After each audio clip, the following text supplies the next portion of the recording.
Hello, namaste. Welcome to Light, Laughter, and Lattes. I am your show host today, Patty Markham-Peterson. Thank you for joining me. I am here today on Oneness Talk Radio, Oneness Talk Radio YouTube, and Oneness Talk Radio Facebook. Thank you for taking this time to join with me to talk about transforming through grief and loss. How about if we all put our hands on our heart, take a deep conscious breath into this now moment,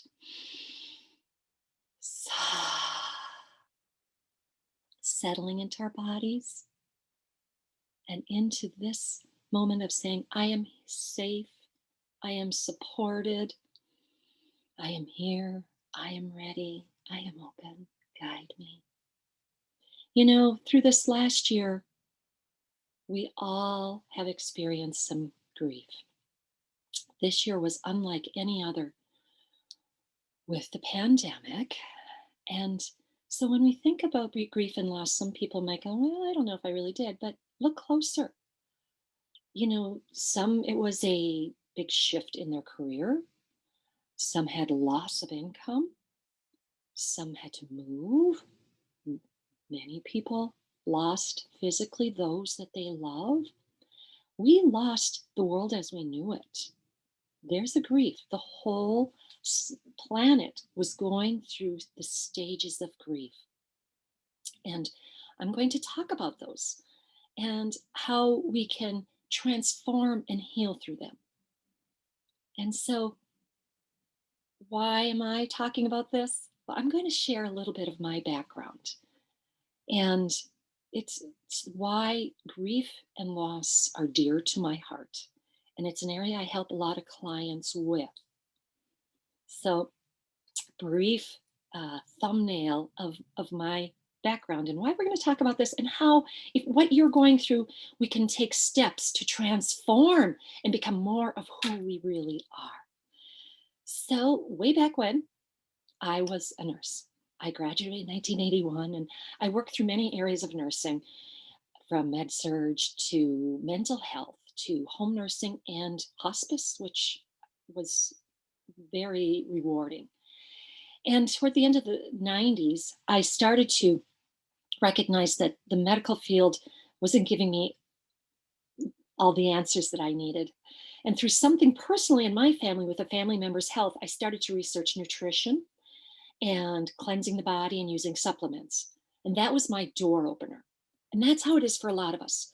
Something within our family gives us that, the shake-up call. Okay. And that's what this whole last year, a lot of us are going through an awakening through the changes on the planet.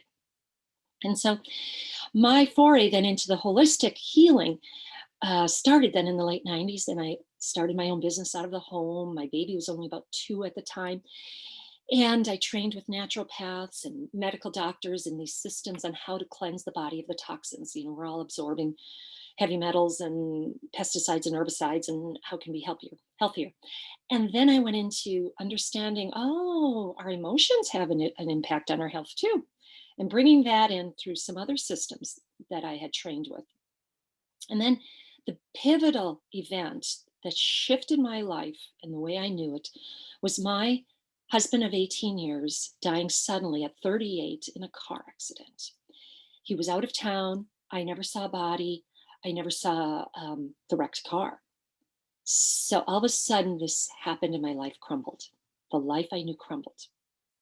And at that time, I knew enough that with my hospice training that I was going to go through so many stages. And, my brain would say, because I've had this training, I should be able to go through this faster. No, we all have our losses.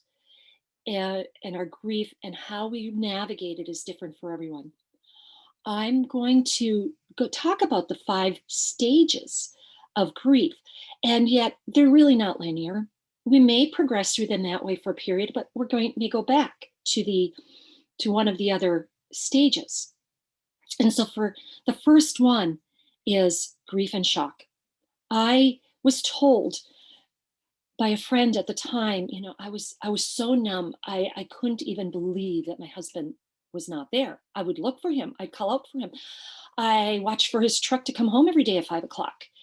And I remember her saying, Patty, I think we if we had the full realization of that loss all at once, our systems couldn't take it. Our central nervous system, any of it couldn't take it. It's like this protective, this shock and denial is a protection. And during this, we can just feel totally even out of our body, unable to sleep, or maybe we sleep all the time. We can feel confused. We can feel afraid. I didn't sleep for several nights. And then once I was able to, that sometime was solace. But it is a natural part of any loss. As a collective here on the planet this year, we all had this shock when the pandemic first hit, like in denial. Like, is this really happening? And so know that that's natural, that this somewhat denial with a big life, unplanned change. We had no control and things changed. We're going to have that. And as that shock and denial starts to wear off, we may start to feel more anger. Now, what to do for yourself when you're in that shock and denial? Gentleness, compassion, lots of self-care. Perhaps it's just taking more bubble baths, sitting in nature. I loved how my pets would, lick my tears, to just be with my children, sit in prayer. I prayed. I had petitions out to God like crazy, help me. I can't even imagine how I'm going to live. I couldn't imagine how I would live and raise these children, 6 children from 7 to 17 on my own. And then the anger sets in at some point, and that's a good thing. It's a movement energy. It's getting out of that shock and denial. And yet some people deny this anger. Some people just don't want to acknowledge it, or we have a societal belief, it's not proper maybe as a woman. I've heard some clients say, I'm afraid if I look at my anger, I'm never going to come out of it. I want to say, please trust you will. It's just an emotion. It's not who you are. It's healthy to vent and express. I pounded pillows. I took a tennis racket to my bed. I would model this for my kids, This is good if we can scream how angry you are that your dad isn't here anymore. I went in the woods and stomped and threw rocks and just vent it in a safe manner. If it's denied, we can end up that anger coming out sideways at somebody we love, at an event that really had nothing to do with it. It was this unacknowledged emotion. And science can show, and as a medical intuitive, I know that we can become ill if we deny our emotions. And anger is a big one that'll fester inside of us and create illness, dis-ease. And so try, you may feel some blame, for a brief period of time. That's natural. The more we can journal about it, write it out, scream it out, we can start to relax into the guidance that we're given, and trust that support is there. Is there people you can ask to be around? Are there people showing up? Can you receive? And the biggest thing I want to say about that anger is just, can you be with it? Can you find a safe place and go and be with this anger and let it out? Usually I felt so much better after I did. It's just like a purging. And it may blossom back up. There's different layers of all of our griefs and losses. We go through a phase and we're moving on and we think, oh, glad I'm done with that. No, there may be pieces that come up another time. And the more we acknowledge that, just be with it, it can pass through much more quickly. And in the 5 stages, the next one is depression and detachment. This is very real. It's situational depression, where you may not want to get out of bed. I knew I had to get out of bed for my children. I've heard some clients say, I have a cat to feed. That was enough to get me out of bed. Can you I hope that there's others that come around that say, let's go for a walk outside in nature. Anything to start to recognize that this feeling of hopelessness and helplessness is real and it's not forever. The more we can feel into these and be with these stages, they will soften, they will let go in time. Most of the grief books I read would say they come like waves, the crashing wave of grief, very constant at first, and then they come less often, and then they soften. And that is true from my experience. My biggest loss was this, my husband dying. Since then, I had sat by the bedside of my parents, both of them, and I lost a 12-year-old nephew in a tragic accident, a 4-year-old nephew on my other side in a tragic accident. Dear friends have transitioned very young. And so as I've been able to be real and be in the moment and grieve each of these different losses, then I can more quickly see a bigger picture and trust that. Yet each of us is unique. Be with however it is. It took me a long time to find myself and heal through my husband's grief, loss, death. And yet through there, I was constantly evolving, just like we all are. So in this depression, you might feel an overwhelm. I know that was very real for me. I had to do everything now that two parents did. I couldn't even imagine. That in itself can take the wind out of our sails. Can we ask for help? That's really hard in grief. And I found being with others that understood was most helpful for me. Somebody else that had experienced a bigger loss, I want to say, or something similar to mine. I really listened to widows because I knew they had walked the path. And I looked at how they're living now and what they say. And one of the biggest gifts was a widow who came to see me a day after my husband died. And she said, Patty, you will know joy again. It just might be different.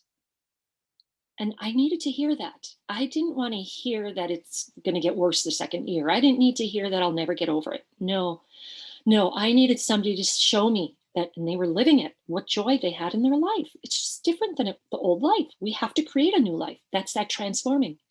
And in time, can we see that, wow, I'm more of who I really am. And this had to happen for me to find me. So I really encourage grief support groups. Every one of my clients, I'll say, give that a try. It might not be the first group you try. Where can you find a comfort with others that have experienced it? And you'll know, you don't want to stay there swimming and bemoaning our loss forever. That's staying in that victimness. Yet to have that support and understanding is, I found, very vital. I found being in nature so healing. I sat on the shores of Lake Superior a lot, the healing waters of Mother Gaia. Anything, people, massages, getting touch, energy work, extremely helpful. Really encourage that. After we start coming out of this depression, we go into the next stage, the fourth stage, which is dialogue and bargaining. This is when people struggle to start finding meaning. Okay, who am I now? We may have a loss like the children have grown and we have an emptiness. That's a loss and a grief for people. Life as they knew is done. That chapter's done. Who am I now? What is my purpose? And this is where we may start bargaining and trying to find some meaning. And we may still get some anger. And so just notice that, God, I'll do this if you help me with this. That's kind of that bargaining stage too. Notice what comes up. I love journaling. I fill notebooks of journaling to vent and get that out. That's very healing. And so I encourage that. Those became my my template for the book I wrote. And writing the book, Expanding Heart, One Woman's Journey from Grief to Transformation, was about those early stages, how I came from a very fundamentalist beliefs, very conservative Christian beliefs, And then I started having these experiences. As my husband transitioned, he was there in spirit. I smelled him, I felt him, I knew. And that was unlike anything I'd ever experienced. So that helped me then to start opening up to new. This was a gift. I started reading about angel visitations and angel experiences. I went to have angel therapy and learn how to do that. I opened to more mystical. I wanted to read about everybody's near death experiences because I wanted to understand, where is my husband? I knew of a heaven, but did I really get what heaven was to me? Now, my beliefs now at this time are very different than where I was then. That was the catapult, that shattering of the old in order to find the new, to discover who I was. Can you look at anything that's leaving your life? What is the new coming in? What is this? If I'm letting go of control and letting this go, what new can take its place? We're at a big week this week. It's a transformational time with the full moon and going into Mercury retrograde. And take a little time with yourself. Set some sacred intentions. Offer yourself a lot of love and compassion and mercy for all you've been through. Everything you've gone through has brought you to this now moment. Be real with the emotions. They're emotions, they're not who you are. Yet we don't need to stay swimming in them forever. They inform us from our mental body, our beliefs going on, feeding them. So this dialogue and bargaining, speak it out, be gentle with yourself, connect with others, receive, allow others to give to you. You'll have your time to pay it forward later. Receive, know you're worthy for that. And then the last stage is acceptance. This is, some may say returning to a normal. Well, what's normal? This is where I'm saying we're transforming and creating a new. What is my new way to be? And and and dream. Start to dream. How would I like this? What are my resources? Nothing's going to be the same, and that's part of being on planet Earth. This go around. We're ever evolving, ever refining, and to be real with the sadnesses, the pain of the losses in that moment. Tears are so healing. I've read how they have chemicals that help us. Everything the infinite created in us is so divinely perfect. Allow the tears to flow. I love to see when men can feel safe to cry. And so try to be open to exploring and considering new options. So many experts that I read in those early years would say, don't make major decisions after a big loss in those early months or first year. I think that's sage advice.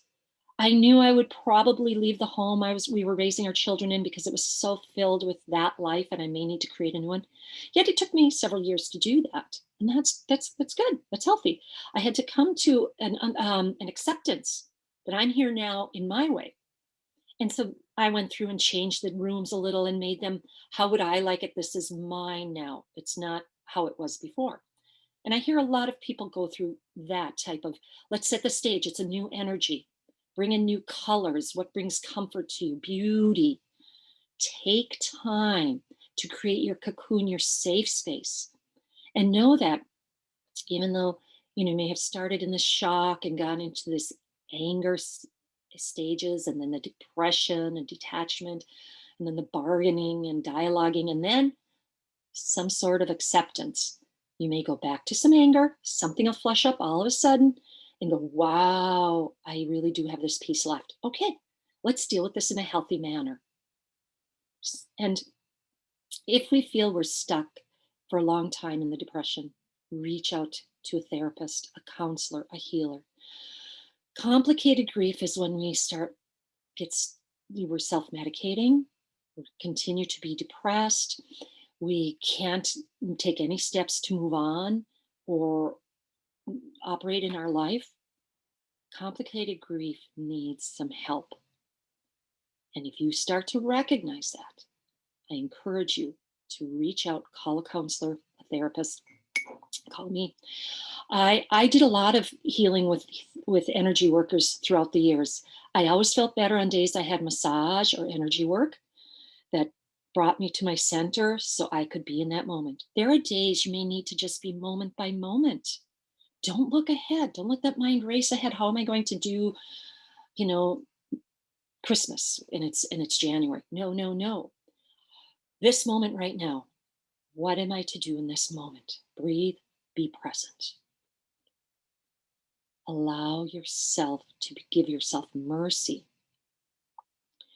There's, I know I had gone to some grief trainings also, and I remember them saying that sometimes the grief can take a little longer to heal through, to transform through when it's, I'm not saying it's complicated, but it's out of, say, like a child's death. We lose a child. That's out of the natural sequence versus an elderly who's lived a full life.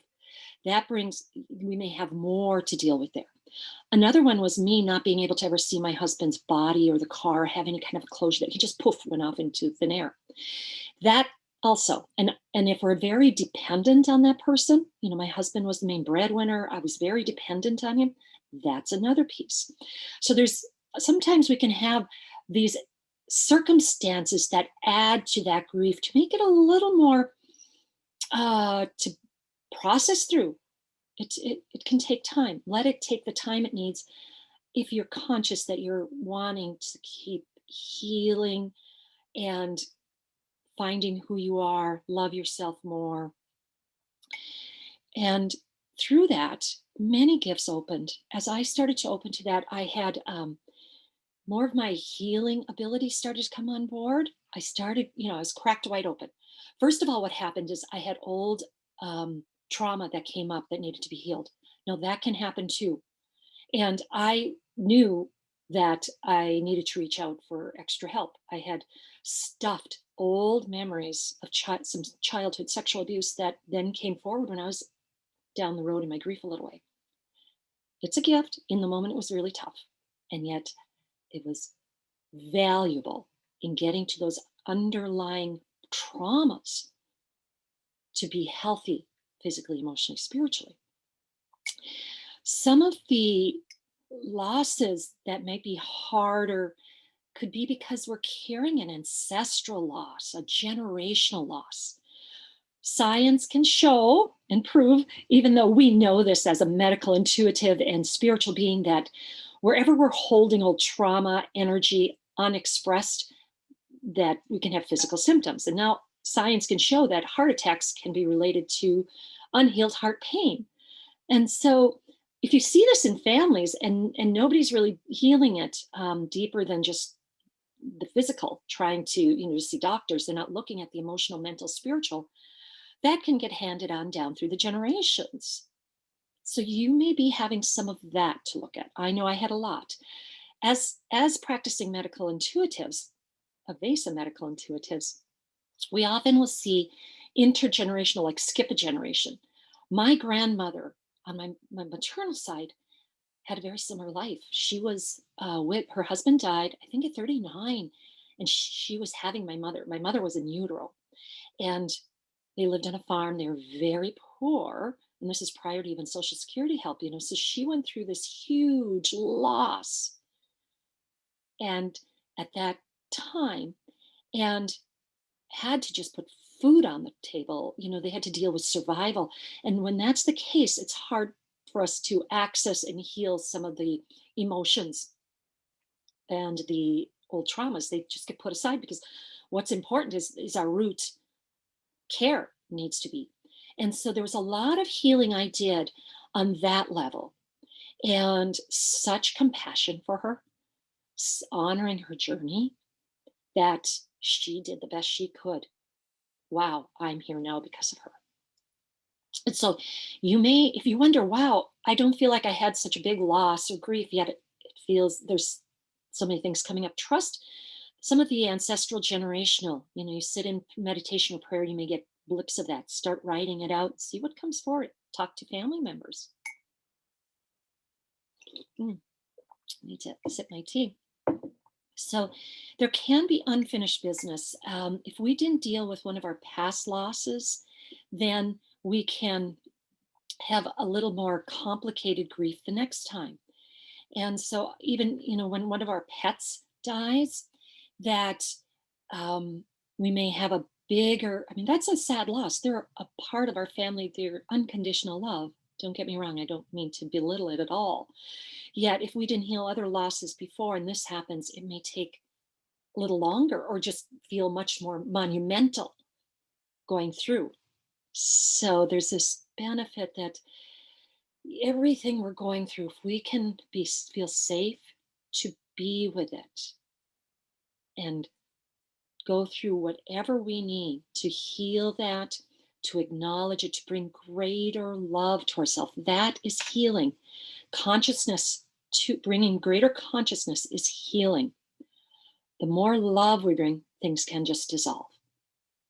I dealt with a lot of that about, I didn't even recognize how much I did not love or accept who I was. And what a gift to continue through these losses, to start experiencing and looking more at that. And then you may also have new things happen through a loss. That's that opening up to greater consciousness. For me, it was these connections to the other realms. That was all new to me. I had to keep letting go of my old beliefs. How much was I attached to what I was told was the truth? And sitting with it and saying, is this my truth? And can I trust the experiences I'm having? And sometimes that's where we can really feel like we're going crazy. Am I sane? Is this really happening? Did I just see and sense and feel this angel? Was that my husband here? I smelled him. I felt him. Do I trust that?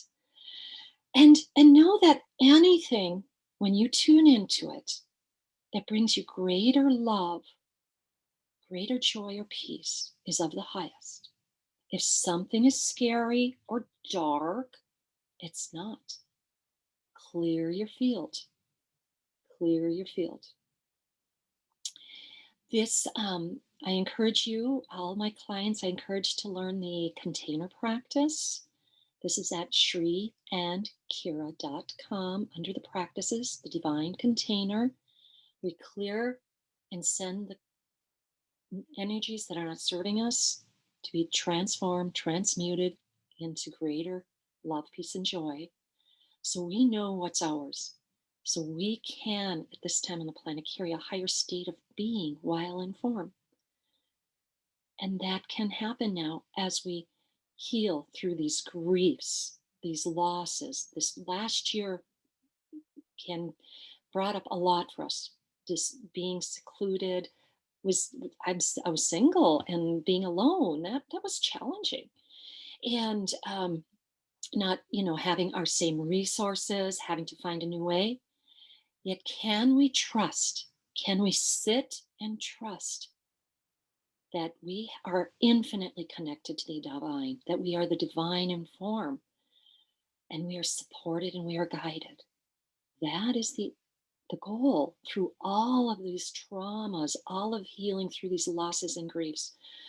Can I deepen my connection to who I really am, that I chose to be here at this time? There's a reason each of us is here, to shine the amazing, beautiful, sparkling, original blessing that you are.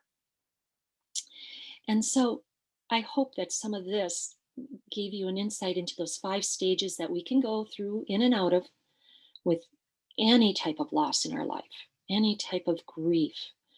And I wanted to now spend a little bit of time on the 5 regrets of the dying. This I had seen this some years ago, and I'm sorry, it's not coming to my mind right now to give credit to who wrote the book I'm referring to.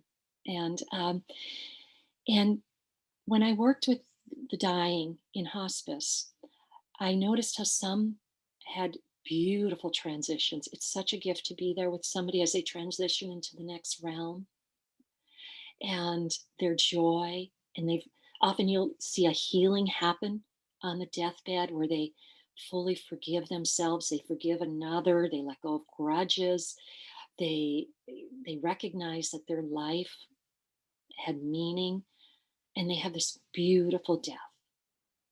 There were some others that struggled and were a little more challenging. And in my research and with those that I worked with, we discovered that they often were holding on to some old judgments, some old pain, some resentments. That's a big one. And I've heard beautiful stories of pain that just wasn't being taken care of with all the narcotics that hospice could offer. And then the social worker, the family recognized there might be some unfinished business here. And they after a discussion with the the patient, the client, found that yeah, they were really worried about this child that they were estranged from, or perhaps it's an ex-partner. And they bring that person in or on the phone, and they have a dialogue and they connect.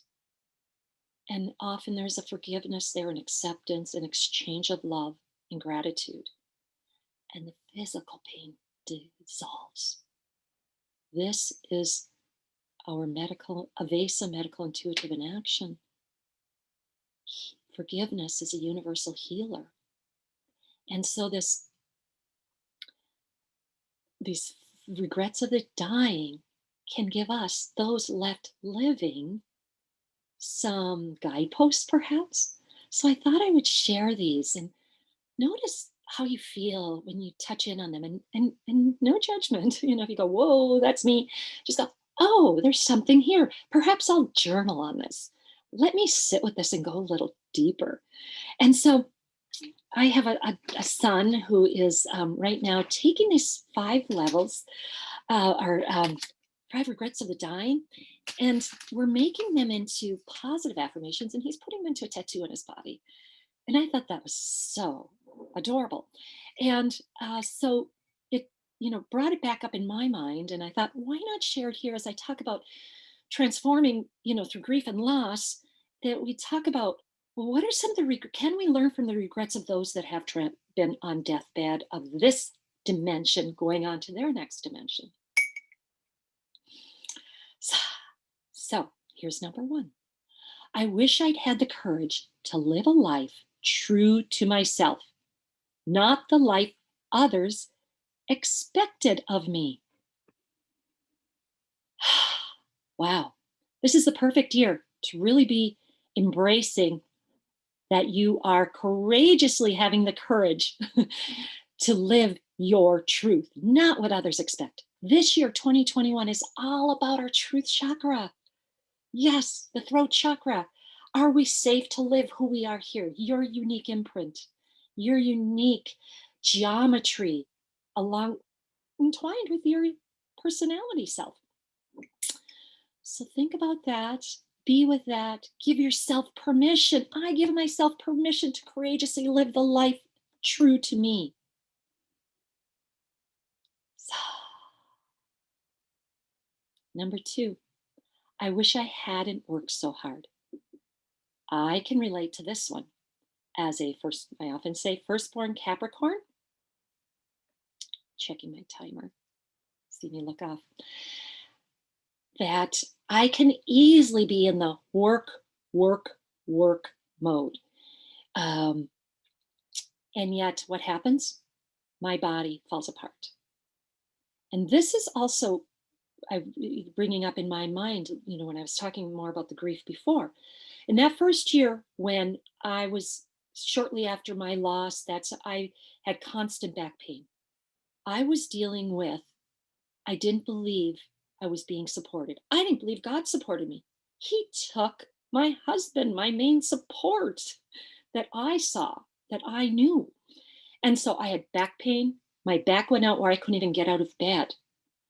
And through healing with different healers, that and me looking at how do I feel I'm being supported now? And that took a little time and layers, and it would crop up at different times. And then to look at again, okay, what's going on in my life now where I'm not feeling supported or safe being me? That's that traditional root chakra. The root chakra, the sacral, the second chakra, a lot about that low back, work a lot about I'm safe being me. Do I, my connection to my tribe, my beingness versus doing? If any of this is resonating with you, join the Avesa Medical Intuitive training starting in February. You'll be glad you did. I'm going to be taking part again. And so this part about, for me, working too much or just being on that go, go, go all the time, I was not in balance. And so I would crash some area of our body. For me, the back was a big one. And also maybe bladder symptoms. What else is down in those lower chakras around that? And so noticing, what's bringing joy in your life. If your work is joy and it's a devotion, great. That's wonderful gift. And yet, am I bringing balance into my life? I wish I hadn't worked so hard. Many found that. So a positive, I'm finding beautiful balance in my life. I balance work and play with ease. I play and my work is a devotion. Notice where you're at with that. The third regret of the dying, I wish I'd had the courage to express my feelings. So this is a big one that I mentioned as we were going through the earlier talks about the stages, that can I feel safe expressing my emotions? As a medical intuitive, quantum healer, and transformational life coach, this is a big one that I work with a lot of people. Many of us grew up in those early days and didn't feel heard. So we learned to just stuff. Or perhaps we spoke up and somebody said something that, be quiet, that's not right. And we shut it down and took on a belief, there's something wrong with me, I did something wrong. And we developed these life scripts. And so we have these unconscious programs, life scripts operating that are affecting us later in life. And then we're going to all get opportunities to look at that.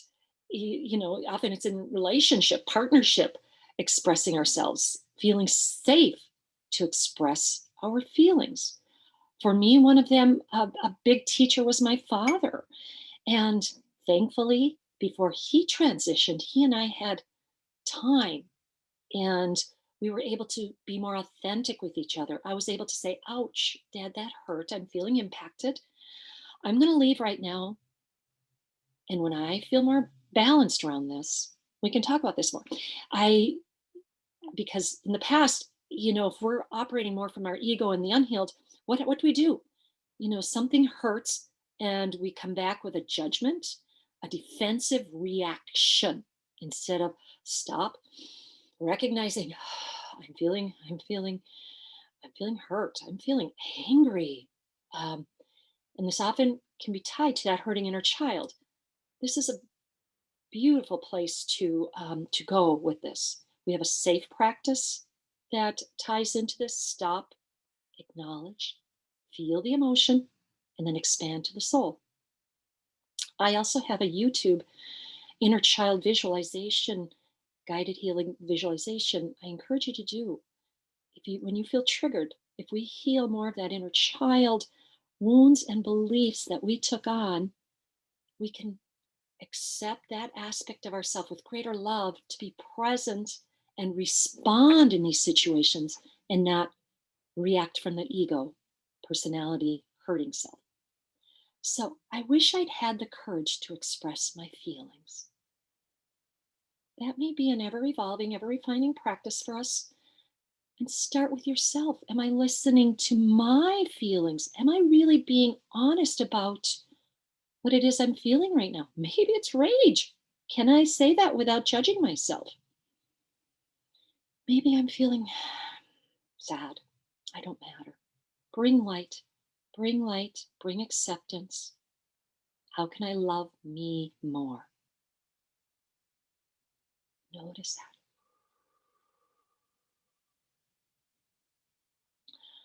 How about we say, I'm safe to express my feelings? I'm safe to be with what I feel. This is a feeling, this is emotion. It's not who I am. I'm a divine being in human form. I get to express all kinds of emotion. Notice what you're sensing with that. The fourth regret of the dying.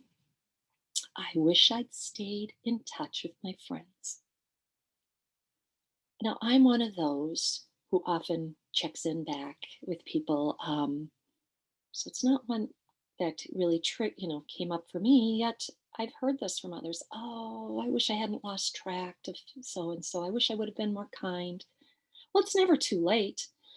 And what I want to say about this from the Avesa medical intuitive perspective is that we perhaps healed any wounds that we may have had between old friendships or resentments or traumas we're taking, that we've forgiven, that everybody did the best and taking, the positive gifts forward. And perhaps now we're prioritizing the friends or the family that fully accept who I am, and those are who I choose to stay in touch with. I choose from my own sense of worth to check in, be with, spend time, share my love with those that are fully accepting and uplifting and inspiring to me. So notice what comes up for you. I'm always encouraging my clients as we chat about things, make a note and go back to them. That's been such a beautiful practice for me as I listen to my mentors, other teachers, go through a healing practice, take notes, go back in that journal, spend a little more self-reflection time with that. So that now perhaps we say as a positive affirmation around this is, I prioritize loving relationships. I give and receive loving relationships in balance with loving relationships. So we may notice some of our old patterns where maybe we give a lot, but are we receiving nearly as much? Are we chasing down people to love us when maybe it's not in the highest that they do? How are we doing? The last of the 5 regrets of the time. I wish that I had let myself be happier. How is that? What do you notice? I wish I had allowed myself, let myself be happier. Whew. That's I like that one. I recently had a reading with the beloved Master Lady Kira Ra, and one of the guidance that came through from my higher self and my guides and helpers was that um, I'm allowed to really be happy. And so I've really sat with that. And what came up for me was this, some of our generational again. What did some of our past ancestors and generations go through? They may have not had the opportunity to be really happy. Some of our um, nationality lineage that way are more quiet, introverted. I know mine is. And so, being really flamboyant and happy and joyous is just new to them, put it that way. And so, wow, are we making our happiness, our joy, a priority in our day to day? Because truly, as you make that a priority, you positively affect everybody else. You do. It's a greater, higher vibe you're carrying that impacts the whole. So I have my clients, one of the first practices, homeworks I give them is creating a joy list. What brings you joy? Now, the true state of joy is this sense of peace that no matter what's in my external world, I'm happy because I know I'm a divine being having a human experience. I know I'm connected to all that is. That sense of joy could be interpreted as a happiness, as a beauty, as inspiration, peace. So think about any of those, what resonates with you as far as those feelings. And make a list. I kept that list when years ago. I learned this back quite a while ago as part of my healing journey to less work, more play and beauty and presence. I was so often busy here, looking ahead, dwelling on the past, not being present, right? So, what brings me joy? There was a time where what I could fit in as a single mother of all these children, my own business, having a home, was that hot bubble bath, little music, and a sign on the door, please do not disturb for 15 minutes. I tell my busy single mothers, fathers, maybe you're taking 5 extra minutes when you use the restroom. Hand on heart, clear your energy, give yourself some acceptance, breathe, start where you can start. Every time you hit a stop sign in your car, you're driving, breathe, connect. I'm safe. I trust myself. I am not alone. Making our happiness a priority. We won't carry regrets. I choose to allow myself to be happy. Let's try that one. So I choose to allow myself to be happy. My happiness is a priority. How's that? The more we practice, when we get to a time when we're ready to transition, I trust we won't carry any regrets. My mentor had me do that a couple years back when I had a session with him. He said, Patty, write this out. If I were to die tonight, a regret I would take forward is. Notice and just, I start these sentence stems. That's another very healing, powerful tool. And write with the hand. If I were to die tonight, a regret I would carry is. Just let it flow. Don't censor, don't judge it, any of that. There's other ones, and you may have heard these from other people say, if I had another day to live, how would I live it? That's good too. That's also a very beautiful one. Yet I liked how this looking at what, if I were to go tonight, what regret may I carry? Wow, so enlightening for me. I loved that practice, and I continue to do it periodically to tune in. Oh, am I truly doing those? Being, so I don't carry this regret if I were to transition tonight. And so taking, what can we take as our growth, as our transforming through these losses, that we are more present? Do we really carry a fear of death? That was a big one for me to work through. To get to a point, no, we're just leaving this overcoat into another expansionary dimension. Yet, many of us have generational past life fears around death. That's the crux of it all. And even to the point where if we've had a lot of fundamentalist beliefs around a judging God, or that type of belief, that will come forward in us feeling safe to be ourselves. I had a lot of that to work through, that I was going to be judged if I did this or didn't do that. If we've taken on, a lot around that we're worthless, we're sinful, that's another whole area that's sometimes that comes forward to work with my clients in the healing setting as an evasive medical intuitive quantum healer. And they transform into more peaceful, present, beautiful being that they are, and other people notice. You matter. You are needed here on the planet. And so, in closing here, we have just our last minutes. Thank you. This was pre-recorded. I hope you'll still, jot something in the chat there. I trust I will catch that as this is playing with my first foray of doing all this technology. Thank you for being uh, present with me and patient with me as I anchor all of this training. So I love doing presence healing. And so perhaps as we close this out, we'll do that. In my prior shows, when I'm doing them live, I really invite you to write in the chat, ask me your questions.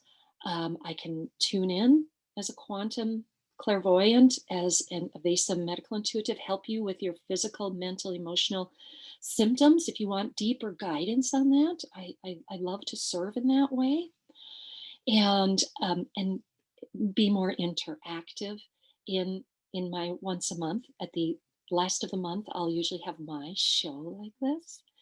I'm grateful to my dear soul sister, Jerry Hapstreet, the Light Laughter Lattes originator, and her and I share a show once a month. Please join us for that. Join her on her Wednesdays at 4 Mountain, 6 Eastern for her beautiful shows, insights, energy. She's always been a joy bubble for me. So, how about if we join together in our presence healing and end this time together with great gratitude that you shared with me. If I may serve you in any way, please contact me through my Facebook, through Instagram, email. My website is pattymarkham-peterson.com, and reach out. I'm here to help support you being you. Deep breath now. Close your eyes if you feel safe to do so. Into your heart center. Thank you, body.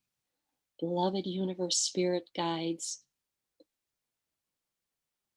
help me now to be present with my body. Be the witness.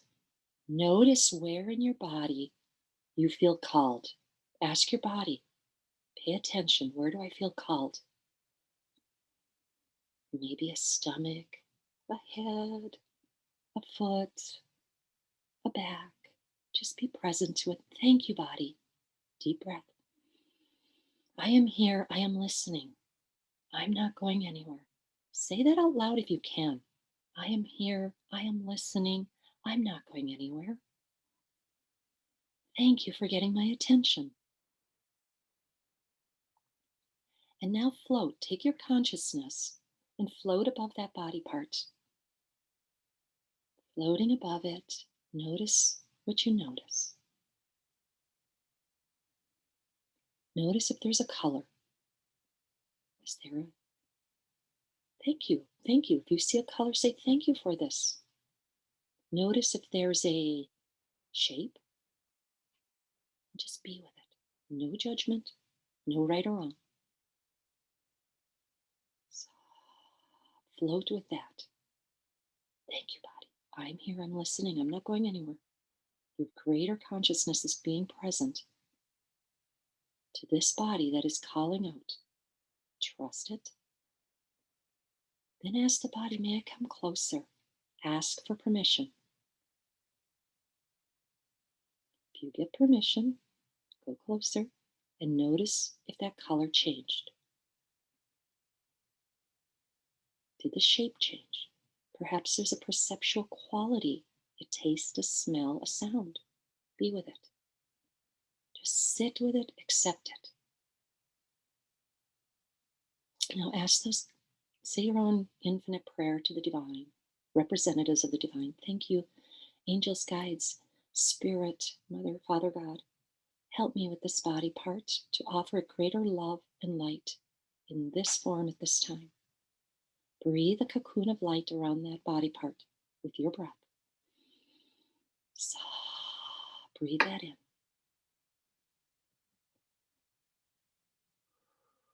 See that light around that body part. Thank you, angels and guides. Now see it float out in front of you. So, with your breath, amplify that light. So, so.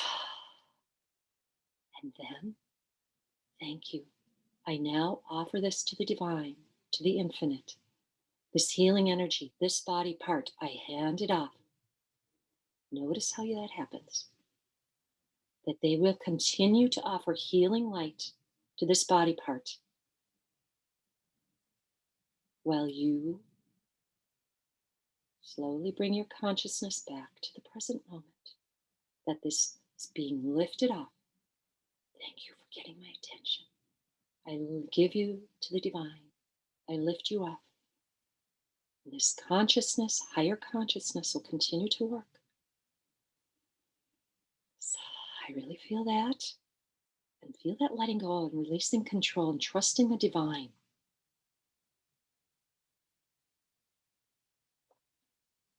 And bring a smile to your face. Come back to this moment. Thank yourself. Beautiful evening. Much love to you. Join us again on Light Laughter Lattes, Oneness Talk Radio. Namaste.